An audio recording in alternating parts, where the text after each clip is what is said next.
lovely and darling viewers, it's Jen here at Check Her Joy, and this time I'm doing a Top 5 Wednesday. I know, it's been a while. This week's topic is our top 5 favorite nostalgic ships. So these are characters that we shipped together or like wanted to romantically hook up, but there are also ones from a while ago, and in particular I went for my childhood. So these are books that I read when I was either in elementary school or high school, and two characters or several characters that I shipped. A lot of the books that I read when I was a kid, I don't really remember there being strong characters that I wanted them to hook up with. Like, I know I read the Babysitter's Club books, but like now I can't remember like if I wanted any of them to end up with any of the guys in their life. Or reading Nancy Drew and not remembering if there was a character I wanted her to be with. So maybe there weren't, maybe there were. These are the ones that, 20 some years later, I still remember. Also, about halfway through this list, they are not longer children's books because I was reading at a high school to adult level when I was in like 5th, 6th grade. So I switched to adult books because it made me feel really smart and important and pompous. So there's a couple of adult books in here, but I was still shipping them when I was in like middle school. So my first ship is Felicity Merriman and Ben Davidson from the Felicity American Girl books by Valerie Tripp. So these take place in the 1700s. It's a colonial story in Williamsburg, Virginia, right before the start of the Revolutionary War. Felicity is from a merchant's family, I think. I think her dad's a merchant, like a working class family. And her dad has an apprentice, and the apprentice is Ben Davidson. So he comes to live with them so he can learn the trade and learn how to like do his job that is going to be his career when he grows up. Ben is really shy and keeps to himself. He's also thrown into this family. So that's just awkward also that all of a sudden you're living with somebody else's family. But also he's not actually part of the family either. There's definitely a disconnect. He's a few years older than Felicity also. So it wasn't a ship that I ever expected them that they were actually gonna like kiss or anything in these. But I definitely felt like once they got older and were adults, this is definitely something in that like in my head canon they were gonna hook up. The second book I have is Summer My German Soldier by Bette Greene. And I read this for school in either elementary or middle school. This one takes place during World War II, and the main character of Patty is Jewish. And the guy that she's attracted to is Anton, and he is a Nazi soldier.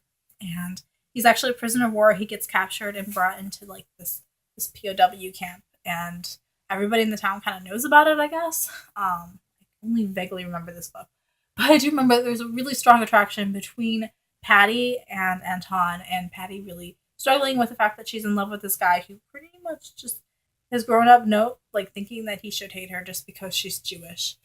So definitely forbidden love story, but also tons of attraction, at least what I remember.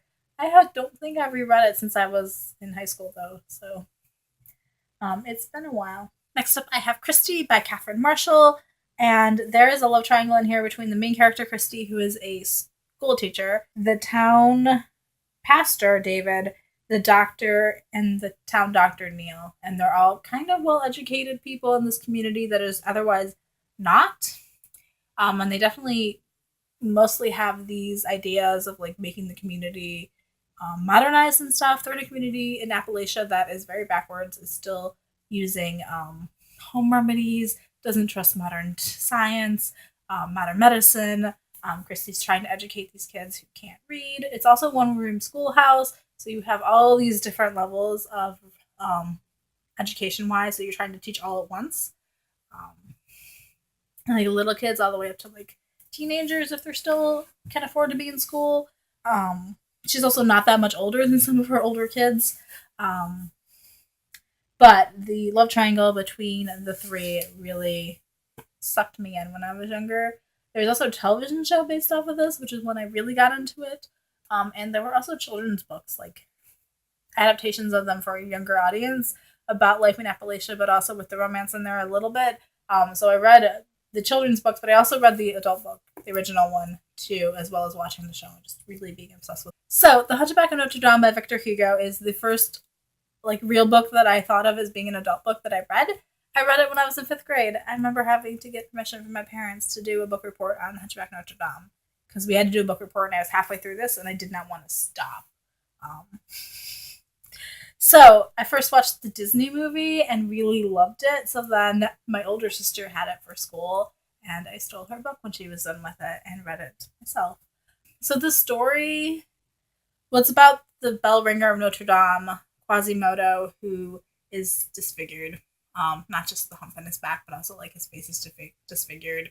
He is kept separate from everybody else. He lives an entire life just in the bell tower. Nobody in Paris knows that Quasimodo is even there except that the bells ring and his caregiver, who's like Frollo, who's just evil and awful, but Quasimodo doesn't really know that people are anything else because he only has contact with this one human.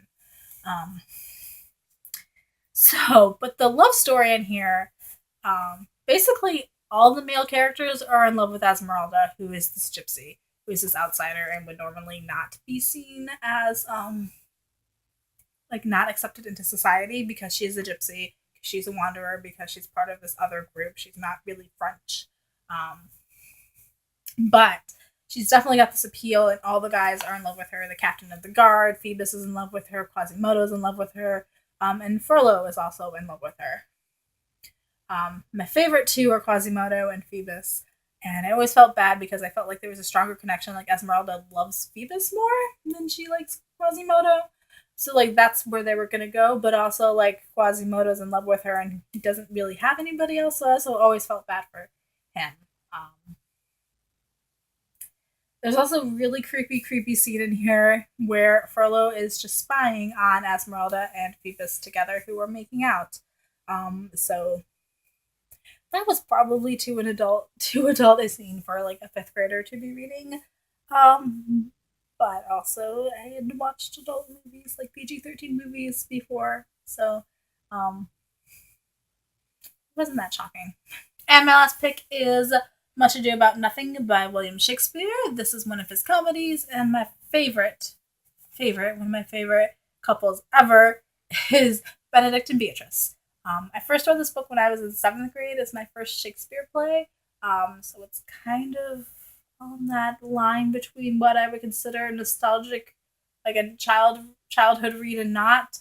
But I so fell in love with both of these characters the very first times that they show up. Like the very first scene of the play, the two of them are bantering back and forth, and it is amazing. So Much Ado About Nothing is a play that is all about misunderstandings. It's particularly about the misunderstanding between Beatrice's cousin Hero and a soldier, Claudio, who falls in love with her. They agree to get married, immediately, right away, madly in love at first sight. And everything's going great until somebody else interferes and convinces Claudio that Hero is not faithful and true and virtuous. Anyway, all kinds of drama ensues. Lots of fuss over absolutely nothing because Hero isn't being unfaithful. But my favorite part of this play is Beatrice and Benedict. Beatrice is Hero's older cousin, and she and Benedict had this mysterious relationship in the past that we never really find out about, except that they know each other really well and they were together, but now they are not only have they broken up with each other, but they've both basically sworn off the opposite sex. It blew up big time. And but they have this skirmish of wits where whenever they meet, they are constantly, making barbs at each other and undermining the other one and making fun of the other one to everybody else's delight, and everybody else finds it humorous, and it is incredibly humorous. But there's another plot in here where the other characters try to convince Beatrice and Benedict that the other one is in love with them, which makes the other one kind of remember this past relationship and that, hey, I kind of do actually like them. And so by the end of the play, they are in love with each other, and I love it so much. So those are 5 books that had couples that I felt very strongly about and very much were rooting for or very involved in their relationships when I was in elementary school and high school. Or I was in elementary school and middle school. Probably more in middle school is when I was, hitting puberty and starting to be interested in romantic stuff more than when I was in elementary school and a kid. So let me know in the comments below, what are your favorite nostalgic ships? What characters did you ship when you were younger? in like your childhood. Have you read any of these books? Did you also feel the same way about these characters? Did you feel differently? Did you have a different favorite ship in these stories? So let me know. Peace out. I love you guys and keep reading. Bye.